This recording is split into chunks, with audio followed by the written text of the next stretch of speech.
Vamos ler então 1 Pedro 1,23. Pois fostes regenerados, não de semente corruptível, mas da incorruptível, mediante a palavra de Deus, a qual vive e é permanente. Vamos ter uma palavra de oração. Bom, Pai, graças te damos, Pai, pela noite tão preciosa de descanso, por essa manhã tão linda, tão agradável. Obrigado, Pai, porque é tão gostoso saber que enquanto nós dormimos, as tuas misericórdias se renovaram sobre as nossas vidas. Obrigado, Pai, pela maravilhosa graça de Cristo que nos alcançou. Obrigado porque fomos regenerados no Senhor Jesus Cristo. O pecado foi tirado de nós, porque Ele é o Cordeiro que tira o pecado. Pai, nos edifica. Faça com que a Tua palavra nos alegre, nos fortaleça e nos vivifique. Nós colocamos as nossas mentes diante do Senhor, para que, pelo Teu Espírito, Pai, Ele aplique o sangue, purificando as nossas consciências das obras mortas, para servirmos a Ti, o Deus verdadeiro, no qual nós nos prostramos nessa manhã. Fala com cada um de nós, por misericórdia, por misericórdia. Em nome de Jesus. Amém. Acho que se nós que pudéssemos responder todos nós essa pergunta, você é regenerado? Regenerado? A palavra de Deus, a partir da morte e ressurreição de Cristo, ela sempre vai tratar do assunto do pecado no passado. Foi removido. Então, é nossa, de fato, obrigação tomarmos posse daquilo que Ele escreveu para nós. Tudo que foi escrito foi para o nosso ensino. E não só isso, não ficar às vezes só na contemplação. Que versículo lindo aqui. Pois fostes, olha que essa palavra fostes, o verbo aqui está no passado.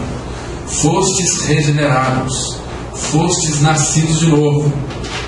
Mas quem que está afiançando isso? Uma mensagem muito bonita que eu ouvi, que eu entendi. Não. Fui regenerado não de uma semente corruptível, uma semente sêmen do homem. O homem gera aí a sua geração, mas o sêmen ele é contaminado e vai passando de pai para filho. Essa é a semente do homem que é contaminada. Mas nós não fomos gerados, embora nascemos dentro de uma condição de pecadores, espiritualmente mortos. Porém, quando um dia alguém pregou para nós, e você pôde ter crido, que você foi regenerado pela obra bendita de Cristo na cruz, você é um escolhido, é um eleito. E você foi regenerado não da semente corruptível, mas da incorruptível, mediante a palavra de Deus. Palavra de Deus, a qual vive.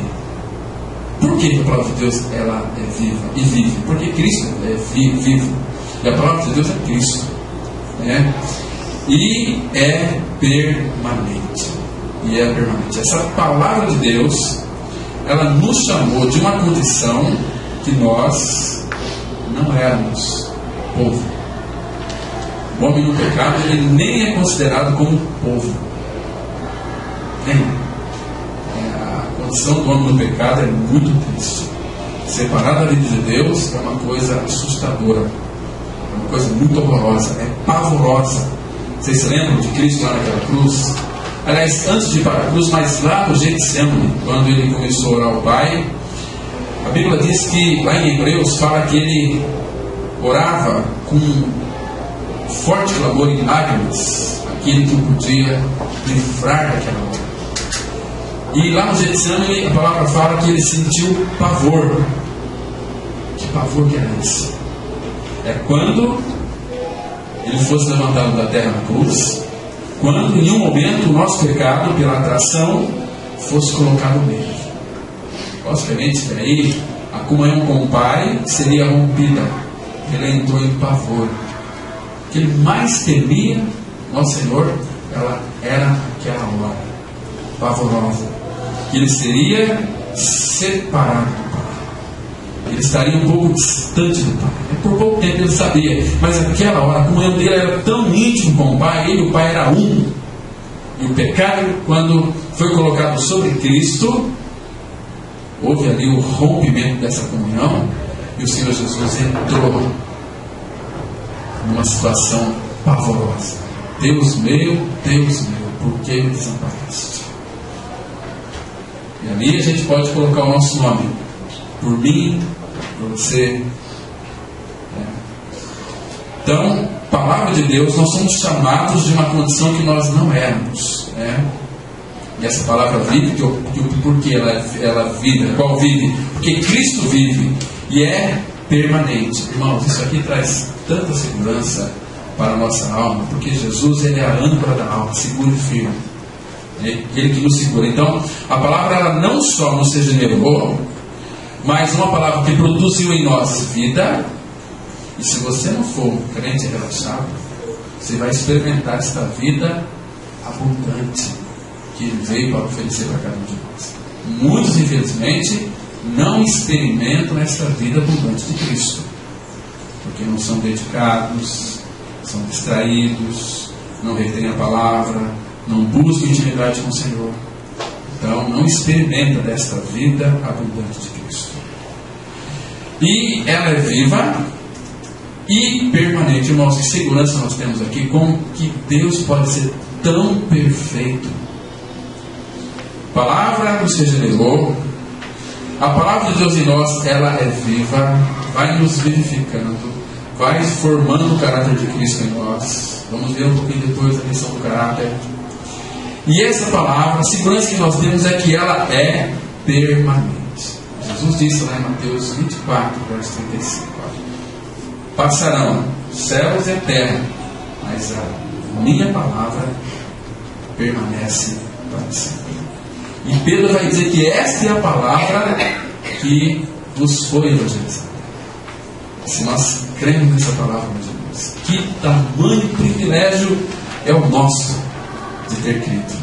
Um dia o Espírito Santo nos visitou, alguém pregou para nós. Então os olhos falaram: que contemplação, que vida nós temos nele, Cristo Jesus. O coração dos homens está em putrefação, ou seja, ele está se decompondo. Isso pode ver em nossa volta na televisão, nos jornais e pela internet. O mundo está cansado de palavras certas, mas de vidas erradas. Talvez este seja o nosso mal. Temos a doutrina certa, mas pouca experiência verdadeira como pessoas crucificadas. A doutrina está perfeita, correta. Cristo morreu, nos atraiu, nos crucificou, nos fez morrer, nos sepultou, juntamente com ele nos ressuscitou. O pastor Nilton dizia que essa aqui é uma língua estranha. Agora, o que adianta nós termos a doutrina certa, correta, e não ter a exatidão desta revelação como uma experiência real no nosso coração? Não vai fazer nenhum sentido. As pessoas querem sentir em nós o cheiro de Cristo, mas ao invés disto, sentem a fedentina das nossas reivindicações por direitos e do nosso ego em erupção. E nós somos, para com Deus, o bom perfume de Cristo, tanto naqueles que são salvos, quanto naqueles que são ou vão para a perdição. Tem que sentir o cheiro. Agora, quando seu amigo, sua amiga ímpio chega perto de você, o que ele sente? Será que é o bom perfume de Cristo? Irmãos, se de fato nós cultivarmos uma rica comunhão com o nosso Senhor, a vida de Cristo em nós impactua as outras pessoas tão somente pela presença nossa no meio deles. A pergunta é: nós temos impactado esse povo aí fora? Ou temos sido impactados por eles? A superficialidade faz com que o mundo nos impacta, se não nós, que temos tudo que é Cristo, impactamos o mundo. E eles veem nós, eu tenho visto muitas pessoas dizer, olha, se aquilo lá é ser uma pessoa crente, eu nunca quero ser um cristão. Eu prefiro ficar onde eu estou mesmo. Necessitamos de santidade em nossa vida. Não basta dizer que Cristo é a minha vida e viver o tempo todo de mau humor, sendo implicante e indiferente para com os outros. Algum tempo atrás veio uma senhora nos visitar. Ela está um pouco doente, mas ela disse assim: Pastor Cláudio, eu fui lá na comunidade e você sabe que naquele dia você não estava e ninguém me cumprimentou. Eu achei estranho, né? Puxa, a comunidade do amor, da graça, da misericórdia, ninguém sequer me cumprimentou. Nós não cuidamos de ninguém, a gente só cuida dos nossos próprios interesses. E as pessoas aí fora só vão se interessar por Cristo quando nós, que temos Cristo, interessarmos pelas pessoas. E quando nós nos interessamos pelas pessoas, as pessoas vão se sentir interessadas. Por que nós nos interessamos por Ele? Porque um dia Ele se interessou por nós e nos amou. Nos amou tanto que nós amamos Ele porque Ele nos amou primeiro. Nunca pode ser o contrário. Nós somos muito frios do amor de Deus. Então aqui a pergunta é: você é ou não é um regenerado? Você de fato já creu em seu novo nascimento em Cristo? E a Escritura afirma em Tiago 1, verso 18: pois segundo o seu querer, Ele nos gerou pela palavra da verdade, para que fôssemos como que primícias das suas criaturas. Fomos gerados, o querer dele, graças a Deus, que o querer dele é nos regenerar, é nos salvar, toda a humanidade. Nós sabemos que nem toda a humanidade vai crer, mas Ele nos gerou pela palavra da verdade. Por isso que é fundamental, meus irmãos, nós não tirarmos os olhos das Escrituras Sagradas. Deus sempre fala conosco pela sua palavra. Tudo que Ele faz é pela sua palavra. A criação do mundo foi pela sua palavra. Ele disse: haja luz e houve luz pela sua palavra. E Ele disse: as coisas começaram a existir. Essa mesma palavra que quando entrou em nós, gerou em nós vida, porque ela caiu não num coração duro, não num coração sufocado pelos cuidados do mundo, não no meio de pedras, mas caiu num coração que serviu como aquele receptáculo, aquele coração aberto para o Senhor. E hoje a gente pode dizer: Senhor, como o Senhor demorou para ter me encontrado. Às vezes a gente pensa: puxa vida, eu queria ter crido no Senhor 10 anos de idade, 20 anos de idade. Eu vim crer no Senhor, irmãos, com 32 anos de idade. Quanto tempo que eu perdi na minha vida? E todo o tempo fora de Cristo é tempo perdido. Enoque andou com Deus 365 anos, mas é contado só 300 anos que ele andou com Deus. 65 anos não consta. A vida sem Cristo é uma vida vegetativa, é uma vida que não vai ter, não compensa. E muitos têm andado por esse caminho.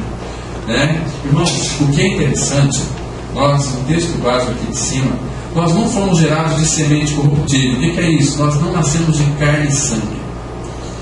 No Evangelho de João, no capítulo 1, versículo 13, lembrando desse versículo, é tão precioso, vai ilustrar exatamente essa realidade.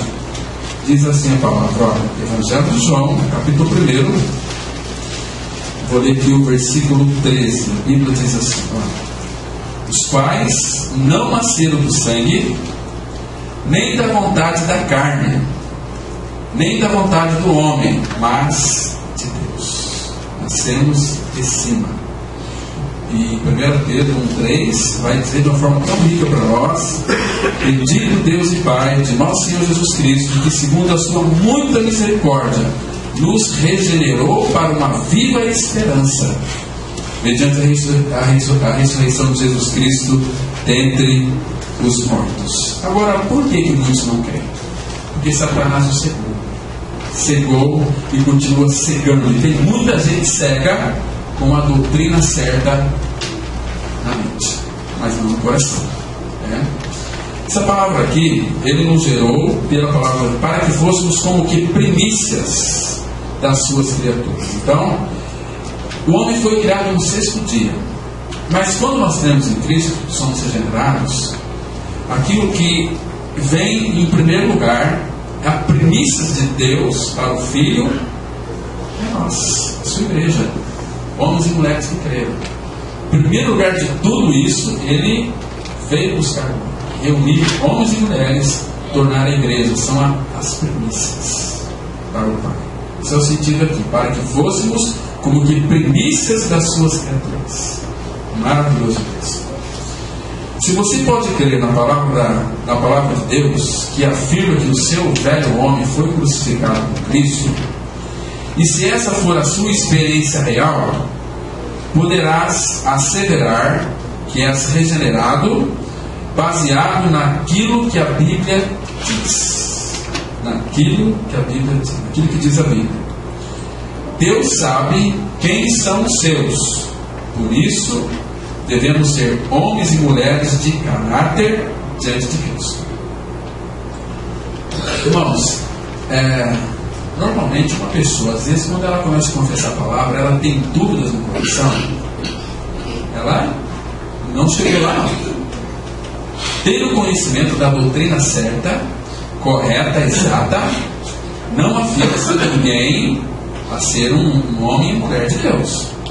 Enquanto, de fato, esta obra não for real, a pessoa está perdida. Porque Paulo, quando escreveu Timóteo, lá em 2 Timóteo 2, verso 19, a Bíblia diz que Jesus sabe quem são os seus. Eu quero ler para vocês esse versículo aqui, 2 Timóteo capítulo 2, verso 19, mesmo porque ele é fiel testemunho.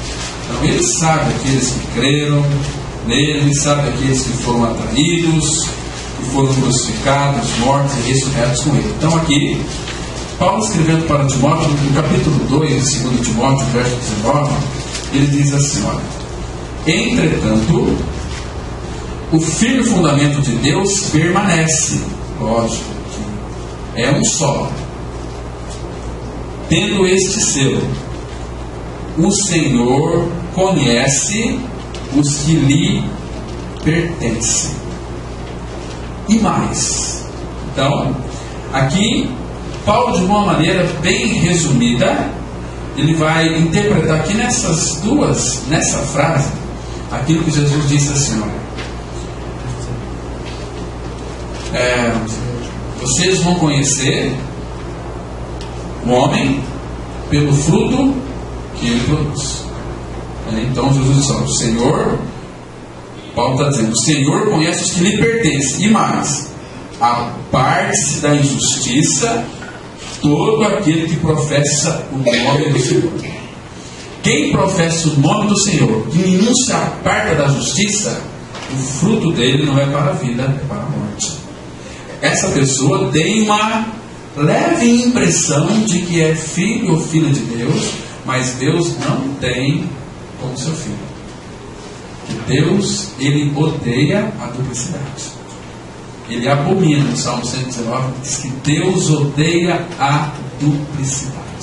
Homem de ânimo dobre, inconstante em todos os seus caminhos. Isso aqui não é. Ou nós nos entregamos, nos rendemos inteiramente a Ele, ou então vamos parar com essa baderna de ficar com o pé em 2 canoas, em cima do muro, ou para a direita ou para a esquerda, senão ele vai te vomitar da boca. Ninguém não gosta de tomar água morna. Água morna dá uma certa oscilação do estômago terrível, dá vontade de vomitar. Então são muitos que vivem uma vida de duplicidade. Cristo tem que ser o nosso tudo, somos dele. Irmãos, nós temos que entender a obra da cruz, que ele morreu por todos, para que os que vivem não vivem mais para si, mas para aqueles que por eles morreu e ressuscitou. Não adianta ficarmos aqui achando que vai ser assim, eu conheço, mas você tem se apartado do mal. aparte-se da injustiça todo aquele que professa o nome de Cristo.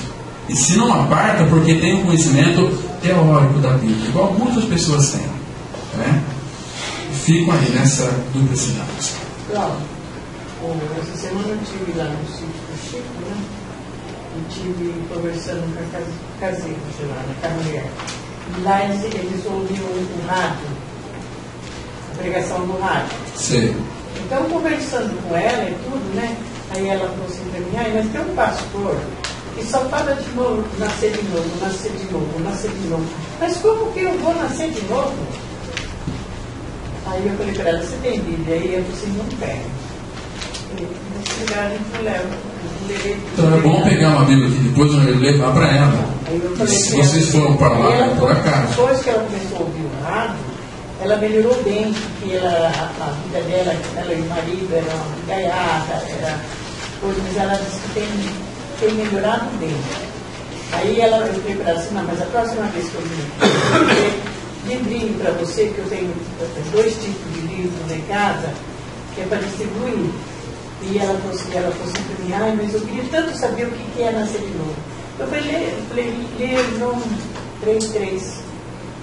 Começa a ler o que é nascer de novo. Meu irmão, e a questão das pessoas é essa questão terrível e diabólica. Pensar que começa a ouvir a palavra e eu tenho melhorado. Não é melhorado. Não tem jeito, a nossa natureza humana perversa, corrompida pelo pecado. Não tem jeito. Se não tem jeito, o santo remédio é morte. Então até ela vai mudar, né? E ela me ensinou onde que ela vai mudar. Eu vou passar na casa dela para deixar os livrinhos para ela. Vai, prega mesmo, que ela morreu e ressuscitou para Cristo. Eu não perco tempo. Isso. Graças a Deus. Isso mesmo. Pregar mesmo. E amar também.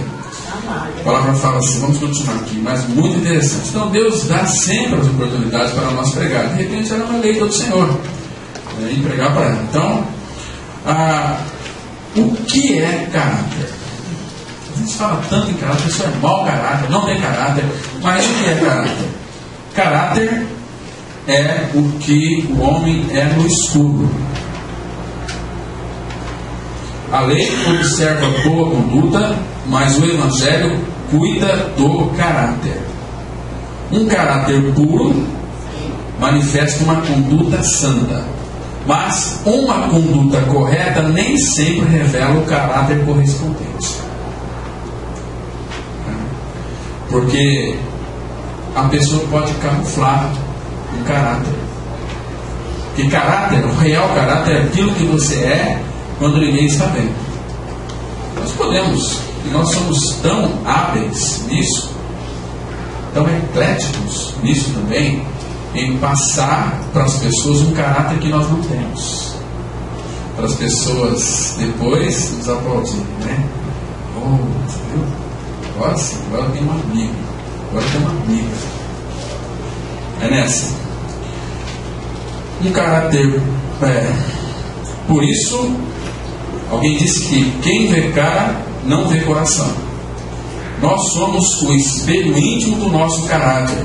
A reputação é o que os homens pensam que você é. O caráter é o que Deus sabe quem você é. Então tem muitas pessoas de boa reputação, mas sem caráter. Tem muita gente que são carismáticas, mas não tem carisma, mas não tem caráter. Disse o pastor John MacArthur da Grace Community lá dos Estados Unidos. O que somos aos olhos de Deus é o que somos de verdade. Aí sim, Deus consegue perscrutar o nosso caráter. Nós somos o que somos, não diante dos homens, mas diante de Deus. Se somos diante de Deus, somos diante dos homens. O nosso caráter ele é evidente. Nosso caráter sempre vai ser assim. Ele não vai fazer pergunta. É sim, sim, não, não. Pessoas de caráter que conhecem o Senhor. O caráter é semelhante à base ou alicerce de uma casa. Está construída abaixo do assoalho. Este foi o erro daquele casal Ananias e Safira. Eles supunham que Deus observa apenas os atos visíveis sem levar em conta as atitudes do coração. Ali facilmente a pessoa pode nos enganar a qualquer instante. A gente consegue só ver bem. Eu pelo menos dificilmente consigo enxergar coisas más nas pessoas, só coisas boas. Mas por isso que nós nos frustramos com pessoas. Nós não somos aquilo que pensamos ser. Temos uma visão de bondade pela graça do Pai, mas quando de fato somos frustrados, a pessoa nos decepciona, a gente fica tão triste. Por quê? Porque nós esperamos tanto daquela pessoa. Não espera nada de ninguém, espera do Senhor. E aqui Ananias e Safira fizeram uma coisa e foram vender uma propriedade. Depois de apresentado diante de Pedro, combinou lá com a sua esposa concordou. Vamos vender por tanto, a gente dá tanto e fala que não, a gente compra, vamos dar tanto, vamos reter tanto, vamos falar que nós demos tudo. Mentira é um negócio do diabo, do capeta. Mentira é algo que ela tem perna muito curta, ela não permanece. Vamos ver aqui Atos 5:3 para conhecer um pouquinho dessa história. Entretanto, certo homem chamado Ananias, com sua mulher Safira, vendeu uma propriedade, mas em acordo com sua mulher, reteve parte do preço e, levando o restante, depositou aos pés dos apóstolos. Então disse Pedro: Ananias, por que encheu Satanás o coração para que mentisses ao Espírito Santo, reservando parte do valor do campo? Irmãos, cuidado quando você mente para o Senhor. Você está mentindo a Ele, você está se auto-prejudicando. Está mentindo ao Espírito Santo, que habita no coração desse irmão. Se nós fôssemos sinceros, verdadeiros uns com os outros, irmãos, olha, o Espírito Santo estaria no nosso meio, ele iria falar mais para nós da pessoa de Cristo, quem Ele é, da sua riqueza. Então a gente vive uma vida como que de justificação, de mentira, de enganos. E aqui, uma das coisas que colocaram aqui também, eu vejo o princípio da avareza. Aqui eles estavam não confiando no Senhor, não depositaram tudo, reteve um pouco, porque no coração deles não havia contentamento em entregar tudo para o Senhor. Também é uma figura de consagração. Deus não aceita uma entrega pela metade. Aquele pastor Antônio Bochain contou certa vez, não foi Bochain, foi que entrou um manto todo, uma perna só na igreja. Aí o pai chegou assim e falou: pastor, será que Deus aceita um pecador pela metade? Que não tinha perna. Aí o pastor respondeu: Deus aceita o pecador pela metade quando ele se entrega por inteiro. Aí sim, aí Deus aceita. Filho meu, dá-me no teu coração. Irmãos, nascemos de novo, mas ainda há muito resquícios do velho homem na nossa mente. Nós temos tido o cuidado de renovar nossa mente diariamente. Se não houver isso em nós não vamos experimentar qual seja a boa, perfeita e agradável vontade do Pai. Renovar nossa mente, fazer uma mente nova todas as manhãs, com aquilo que Cristo é, com aquilo que Cristo fez e está fazendo em nós. Porque uma das coisas, depois do novo nascimento, esta avareza tem que morrer. Colossenses, capítulo 3, versículo 5. Aqui é para nova criatura, aqui é para filhos de Deus. Olha o que ele diz aqui, que palavra interessante. Colossenses, capítulo 3, versículo 5. Diz assim a palavra. Olha aqui, preste, observe com bastante atenção, queridos. E se agarre a esta palavra. Colossenses 3,5. Fazei, pois, morrer a vossa natureza terrena. Natureza terrena, prostituição, impureza, paixão lasciva, desejo maligno e a avareza, que é a idolatria. Por que a avareza é a idolatria? Porque nós não podemos servir a dois senhores. Se é Cristo e ponto. Agora, se tem avareza, Mamon está mexendo ali, o Deus riqueza, o Deus moeda, o Deus dinheiro.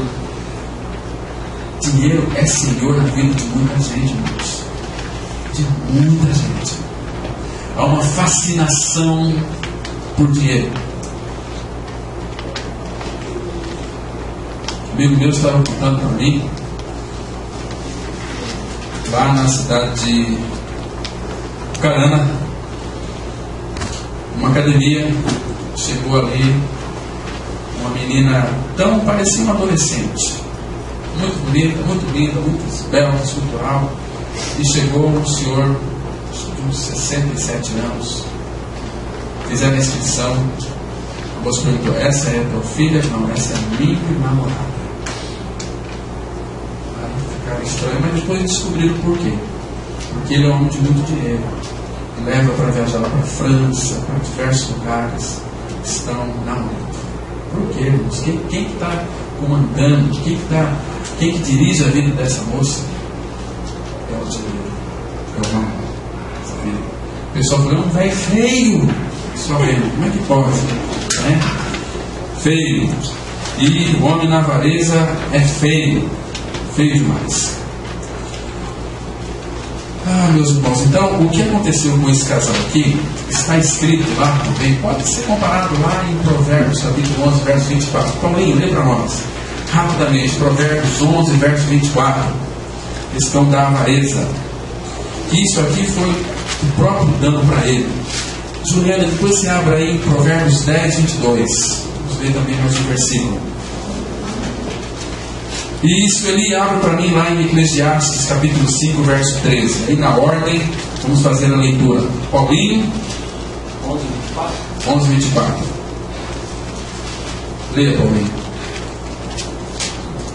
A quem dá liberalmente, ainda se lhe acrescenta mais e mais. Ao que retém mais do que é justo, ser-lhe-á ímpua perda. Foi uma das coisas que aconteceu aqui com Ananias e Safira. Se dá liberalmente, tem alegria, mas o que retém mais do que é justo, será impura perda. 10, 22 de Provérbios. A bênção do Senhor enriquece e com ela ele não traz desgosto. Não traz desgosto. Isso significa que existem bênçãos que não sejam do Senhor e que, se não for do Senhor, traz muitos desgostos. Na versão corrigida fala assim: a bênção do Senhor enriquece e não acrescenta dores. Toda bênção que não procede de uma fonte certa do Senhor vai vir para abençoar as pessoas, sim, mas vai acrescentar depois muitas dores. E Eclesiastes capítulo 5, verso 13 diz assim: grave mal vi debaixo do sol, as riquezas que seus donos guardam para o próprio dano. As riquezas que seus donos guardam para o próprio dano. É a Bíblia que está dizendo. Se nós temos Cristo, que é o nosso tesouro, o dono do ouro da prata, aquele que financia todos os nossos projetos, estiver de acordo com a vontade dele, irmãos, desapega. Quanto mais nós nos apegamos àquilo que não é do Senhor, mais o nosso coração vai ficar desassossegado, vai ficar inquieto, vai ficar ansioso, e você vai morrer cedo, porque a ansiedade ela faz com que o coração pulsa mais sangue mais rápido e vai, e as veias nossas são, não sei falar porque eu sou gago, mas bem a espessura bem minúscula, fininha, que começa a agitar, aneurisma, derrame, infarto. Cuidado. Jesus quer que nós tenhamos uma vida tranquila. Ele fala assim em Provérbios 1:33: aquele que me der ouvidos habitará seguro, tranquilo e sem temor. Que delícia isso. Você quer experimentar isso na palavra. Como que você tem lido a palavra de Deus? Assim, ler por ler? Não, ali leia com bastante cuidado, com carinho, com amor. Fala, Santo Espírito, fala ao meu coração. Eu quero ouvir a voz do meu Pai. Quero experimentar mais do seu amor. Ai, Jesus, demais. Estou aprendendo a orar lendo a Bíblia. É gostoso demais. Eu vou ensinar a oração aqui, mas eu não consigo fazer. Vai chorar. Muito gostoso. Então, o caráter, assim como o acerto, não pode ser fortalecido pela caição. Isso que eu errei aqui. Caição. A identificação de um salvo passa, em primeiro lugar, pela revelação do seu caráter, e as circunstâncias nunca formam o caráter. Elas meramente o revelam. Ele está, às vezes a pessoa é nova criatura, mas quando está numa circunstância terrível, aí vai revelar que tipo de caráter ela tem ou ela é. O caráter é aquilo que você é. Agora, o que você é no seu caráter? Cristo é o seu caráter? Ou você é o próprio seu caráter? Se for você, você é um falso. É uma célula falsa. Nós somos essa célula falsa. Essa célula que foi pregada lá naquela cruz. Tem valor nenhum. Tem valor nenhum. Vamos continuar aqui. Só o Evangelho de Jesus Cristo, pela obra da sua cruz, pode fazer um caráter que se manifesta totalmente crucificado para as ambições deste mundo. Assim, a reputação é preciosa, mas o caráter não tem preço. Não tem preço porque é o de Cristo. Se não for de Cristo, a pessoa pode ter um caráter ilibado. Mas que adianta isso? Viver fora da cadeia, mas depois vai para o inferno. Acabou-se. O que vale de verdade para a identidade cristã é um caráter totalmente confiante na graça plena de nosso Senhor Jesus Cristo. Só aquele que crê de todo o coração na pessoa viva de Jesus Cristo e em sua obra consumada na cruz do Calvário pode ser considerado realmente cristão. Cristão sem certeza é como fogo sem luz e calor. É falso. Não há lugar mais seguro do que nos limites de uma fé construída na convicção da graça eterna de Deus. Gosto muito dessa convicção expressada aqui por Paulo, dizendo: Paulo já o velhinho, Paulo já bem amadurecido, o caráter de Cristo estava todo formado nele, e ele expressou uma coisa aqui para nos chamar a nossa atenção, para que de alguma maneira o Espírito Santo expressando através de Paulo para nós a importância de termos uma convicção na pessoa certa. Então ele diz aqui, 2 Timóteo 1,12, vamos ver só a parte B que diz assim: eu sei em quem tenho crido e estou certo de que é poderoso para guardar o meu depósito até aquele dia. Então eu sei e tenho crido. Sei, então por isso eu creio. Se eu creio, eu estou certo. Certo de quê, Paulo? Ele é poderoso. Para quê? Para guardar o meu depósito até aquele dia. Porque eu sei, irmãos, que a palavra sempre vai nos advertir de muitos que confiam no seu próprio entendimento. Se apoia, se conhece estribo,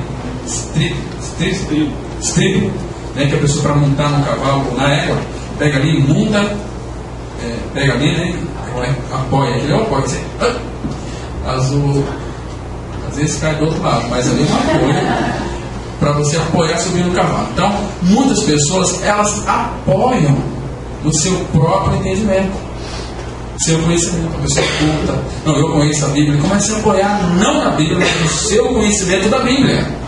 É diferente.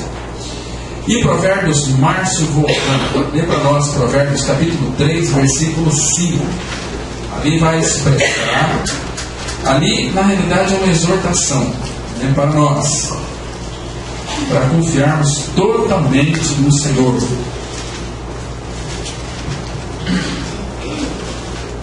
Provérbios 3, verso 5. Confia no Senhor de todo o teu coração e não te estribes no teu próprio entendimento. Confia no Senhor de todo o teu coração. Se é de todo o teu coração, não tem mais lugar para nada. Se é de todo o coração, aí sim, porque há um perigo de sermos arrogantes espirituais e confiar e se estribar no nosso próprio entendimento da Bíblia. E não ter a Bíblia como realidade da nossa vida. Isso é, mas eu apoio a palavra de Deus no seu próprio entendimento. O seu entendimento está apoiado ali. Mas você precisa, na realidade, ter aquilo como realidade. Aí você vai se apoiar no Senhor, não mais na letra, né? Salmos 34, versículo 22. Aqui também expressa uma questão da confiança. Salmo 34, verso 22. Irmãos, quando nós confiamos nele de todo o nosso coração, a gente entra num descanso. Salmo 34, versículo 22. A Bíblia diz assim: o Senhor resgata a alma dos seus servos, e dos que nele confiam, nenhum será condenado. Nenhum. Por quê? Então, se nós confiamos nele, o que vai acontecer? Nós vamos ter uma paz. Lembra que Jesus falou? Deixe-vos a paz, a minha paz vos dou. João 14, 27. Não vou lá dou como o mundo a dar. O mundo tem uma paz para dar. Mas quem confia nele não vai ser condenado. E quando nós temos essa convicção de não sermos condenados, porque ele já fez tudo por nós, agora nenhuma condenação há para a questão de Cristo Jesus, a paz que ele nos dá, que é ele mesmo, ele é o quê? Não é um Deus perfeito, um homem perfeito? Jesus. Então, quando nós confiamos nele, a nossa paz é uma paz perfeita, é uma paz inabalável. Ninguém pode tirar a nossa paz. Dá uma olhada com bastante carinho, bastante amor, em Isaías 26, versículo 3. Meus amigos, que delícia saber que isso está escrito na palavra de Deus. Isaías, interessante que não é anjo, é ele mesmo que vai fazer isso por nós. Olha só, Isaías 26, um capítulo muito lindo de Isaías. Aliás, do 1 até o 66 é lindo Isaías. Diz assim a palavra: olha, tu, Senhor. Esse tu, Senhor, aqui é gostoso. Isaías 26, verso 3. Tu, Senhor, conservarás em perfeita paz aquele, não é todo mundo, é aquele cujo propósito é firme, porque ele confia em ti. Paz perfeita. Quem pode dar essa paz perfeita? Só o nosso Senhor, né? Não dá uma paz perfeita. Então eu sei quem tem o Cristo. Nós estamos diante de uma questão de vida ou morte. Você é regenerado? Você já tem essa experiência de morte e ressurreição com Cristo? Caso você ainda não tenha essa convicção, deveria ficar desesperado no seu estado terrível de morte eterna. E com a natureza não trocada, o homem, apesar das amáveis exortações dos amigos, as fiéis advertências do servo de Cristo, os solenes exemplos de sofrimento, tristeza, enfermidade e morte, os quais vemos em toda parte, e a resolução da própria consciência, ainda assim os homens se rendem ao mal. Lá em Jeremias, vamos ler, vamos adiantar um pouquinho, mas fala que a consciência, nós temos uma consciência que nos acusa. O pecador tem uma consciência e ele sabe que isso é errado. Não se volta para o Senhor. Romanos 8,8 diz assim a palavra: portanto, os que estão na carne não podem agradar a Deus. E por que não pode agradar a Deus? Paulo em Romanos 7,18 ele diz assim: porque eu sei, isto é, na minha carne, não habita bem em mim. E Jesus falou lá em João 6,63: o Espírito é o que vivifica, a carne para nada aproveita. Por isso, dona Nélia, que a carne não tem jeito de ser melhorada. Está estragada. Dá só do pé até a cabeça. É triste às vezes quando a gente vê, por isso quando comecei a ouvir a palavra, minha vida melhorou. Que coisa. Tem que ser destruída a sua vida. Tem que ser acabada, extirpada, para que então a realidade do Cristo crucificado, morto e ressuscitado, venha para dentro. Aí funciona. E Romanos 8,6 fala que a inclinação da carne dá para a morte. Terrível estado. Cada membro da raça de Adão é uma criatura caída, e cada parte de seu ser complexo foi corrompida pelo pecado. O entendimento do homem foi cegado por Satanás. Suas afeições são corrompidas, de modo que ele ama o que Deus odeia e odeia o que Deus ama. O homem é uma criatura caída. Isso não significa que apenas algumas poucas folhas murcharam, e sim que toda a árvore apodreceu, da raiz até os ramos. Infelizmente, são poucos os que creem que isso é verdade a respeito de si mesmos. Eles imaginam que, por fazer parte de uma denominação evangélica, estão aptos para o céu, enquanto a cada dia estão mais preparados para o inferno. O principal artifício de Satanás é iludir as pessoas, fazendo-as acreditar que podem, com sucesso, associar o mundo com Deus, dar lugar à carne enquanto desejam o Espírito, e assim aproveitar ambos os mundos. E Jesus foi muito claro em Mateus 6, versículo 24, que diz assim: ninguém pode servir a dois senhores, porque ou há de aborrecer-se de um e amar o outro, ou se devotará a um e desprezará o outro. Não podeis servir a Deus e às riquezas. E tem tantos outros deuses aqui que nós vamos... A lista é muito grande, né? Mas, irmãos, Deus, Ele abomina a duplicidade. Lembra lá em 1 Reis 18, 21, quando Elias fez uma pergunta para o povo ali, que supostamente era povo de Deus: até quando vocês vão confiar em dois pensamentos? Se é o Senhor que vocês vão servir, serve ao Senhor. Agora, se é Baal, serve a Baal, não fica aí. Eu estou na graça, mas estou lá no mundo, lá no meio lá, pulando igual um cabrito, igual um bode. É o Senhor, vamos servir ao Senhor. Depois vocês lêem Oséias capítulo 10, vocês vão ver coisas ali tremendas. Mas vamos para frente. O homem no pecado está espiritualmente morto, e somente o poder grandioso pode trazê-lo à vida. Portanto, quanto mais pudermos compreender a extrema necessidade da regeneração e as várias razões por que ela é absolutamente essencial para que uma criatura caída torne-se apta para estar na presença de Deus 3 vezes santo, menos dificuldades encontraremos ao nos esforçarmos para chegar ao entendimento da natureza da regeneração. Será que as seguintes palavras do salmista não se aplicam a inúmeros cristãos?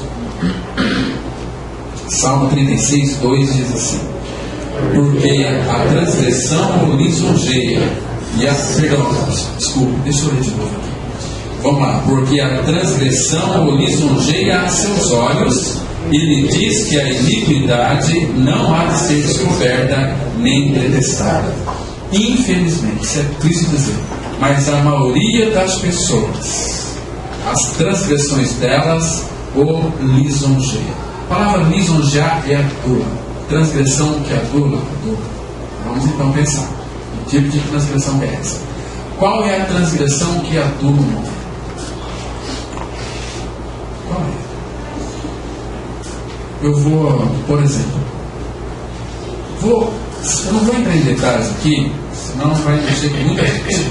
Depois vai dizer, é sermão encomendado. Não é isso. Dizer o seguinte: que tudo aquilo que a nova criatura toca neste mundo e lhe traz satisfação para o coração, é a transgressão que está lisonjeando. Cuidado com o seu perverso coração de incredulidade. Tudo aquilo que neste mundo traz prazer para o nosso coração vai ocupar o lugar do Senhor. Deus fez todas as coisas para o nosso aparecimento. Sim, fez. Mas, irmão, nós temos que ter discernimento. Aquilo que nós podemos tocar e aquilo que nós não podemos tocar. Todas as coisas não são lícitas, mas nem todas convêm. Todas são lícitas, mas nem todas edificam.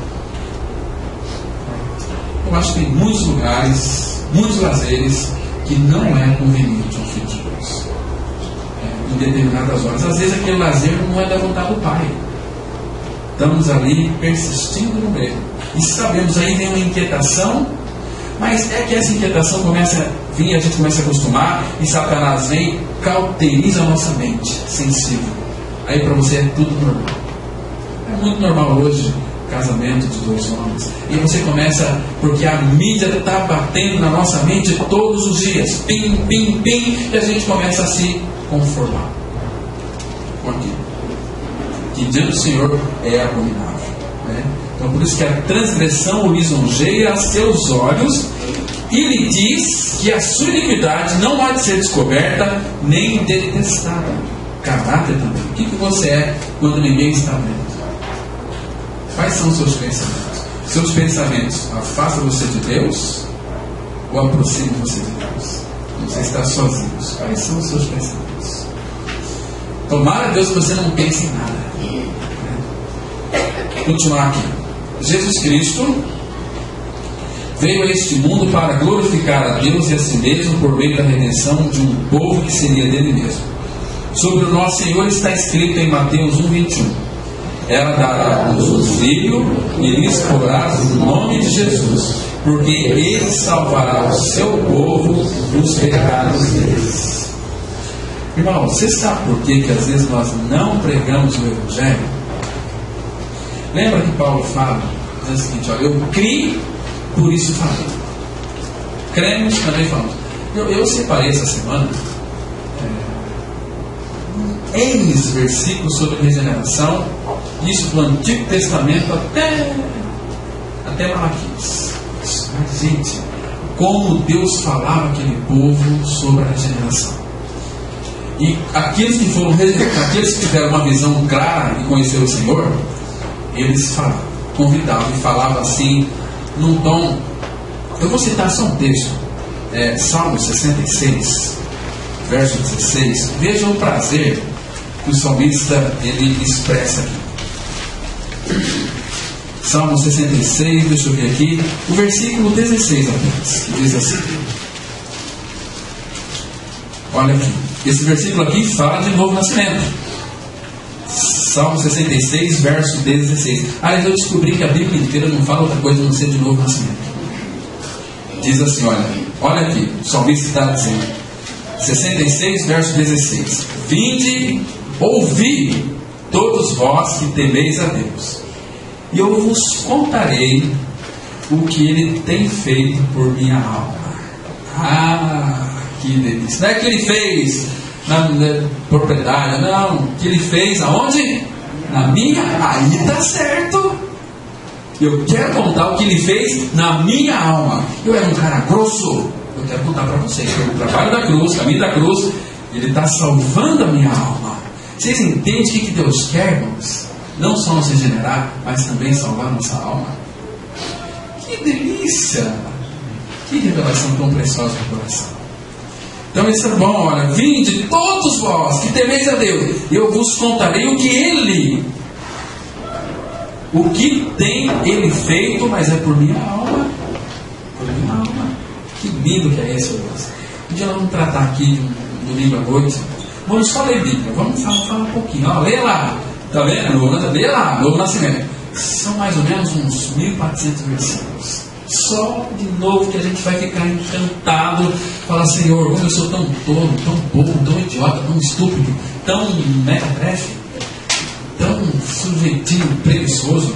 Mas se a gente não for cavucar aqui na Bíblia, não vamos encontrar essas realidades. Vamos lá. Ele dará-nos um filho e porá o nome de Jesus, porque Ele salvará o seu povo dos pecados deles. Gostaria que você observasse o seguinte: Jesus salvaria os homens dos pecados deles e não dos pecados deles. Há uma diferença muito grande aqui. Ele iria salvar-nos dos nossos pecados, não lá nos nossos pecados. A salvação já foi feita. Quando conhecemos a Ele, estamos no pecado. Esquece o que te espera para você é misericórdia.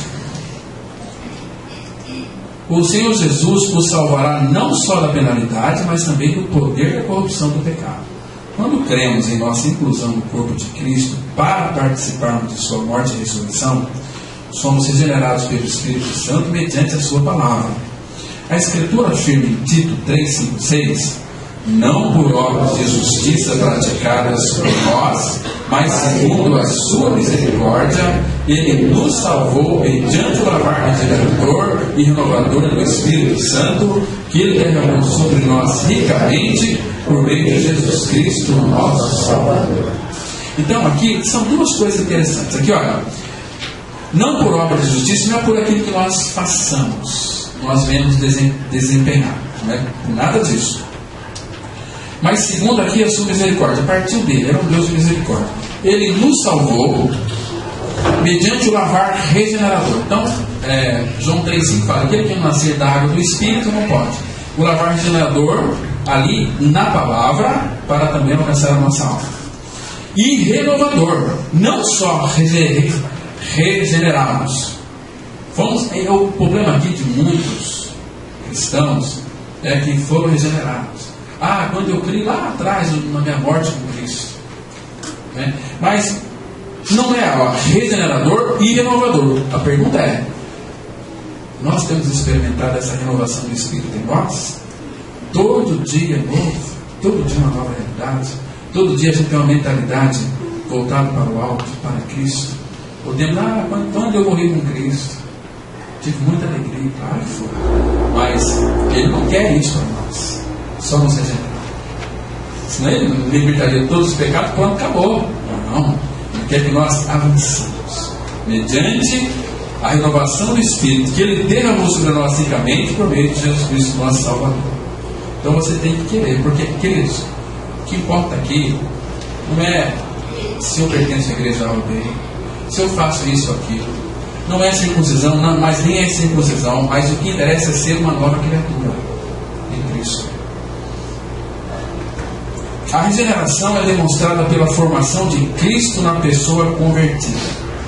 A imagem dele é gravada na regeneração, não a imagem do primeiro Adão, e sim a do segundo Adão. Pois o novo homem é feito segundo a imagem daquele que o criou de novo, e a imagem de Cristo. Os eleitos de Deus são predestinados a serem conformados a esta imagem de Cristo. E isso acontece na regeneração. Pois sem regeneração não há conformação da imagem de Cristo em nós. O texto que nós conhecemos, Romanos 8, 29, diz assim: porquanto aos que de antemão conheceu, também os predestinou para serem conformes à imagem de seu Filho, a fim de que ele seja o primogênito entre muitos irmãos. Então aqui de antemão é aquilo que ocorre de maneira antecipada, e nos predestinou para serem conformes à imagem dele. Tanto é que o salmista lá 17,15 fala que na tua justiça contemplarei a tua face. Quando eu acordar, satisfarei com a tua semelhança. Vamos ser semelhantes a ele. Jesus, como o Senhor se parece comigo? É o inverso. O caráter dele foi formado em nós, e nós nos parecemos com ele. A arrogância espiritual é: puxa, o Senhor se parece comigo? É assim, nós nos parecemos com ele. As graças de Cristo, fé, esperança e amor são produzidas no coração da pessoa regenerada e logo se tornam visíveis. Sim, o próprio Cristo vive em nós. Texto que nós conhecemos muito, vamos ler aqui. Já estou crucificado com Cristo e vivo não mais eu, mas Cristo vive em mim. Amém. Vamos ter uma palavra deles. Obrigado, Pai, pela tua palavra, que nos ilumina, que nos exorta. Pai, mas nós queremos mais, Pai. Queremos experimentar as riquezas e escondalhos de Cristo. Prepara-nos nós como tua igreja, Pai, para que tenhamos, ó Pai, o caráter de Cristo formado em nós. Faça isso. Agora, quando vamos participar da ceia, nós o fazemos, ó Pai, com uma convicção no coração de que já morremos e ressuscitamos com Cristo e que Ele é a nossa vida. Que o teu nome seja glorificado. Venha nos alegrar, Pai, a participarmos da tua mesa. Em nome de Jesus. Amém.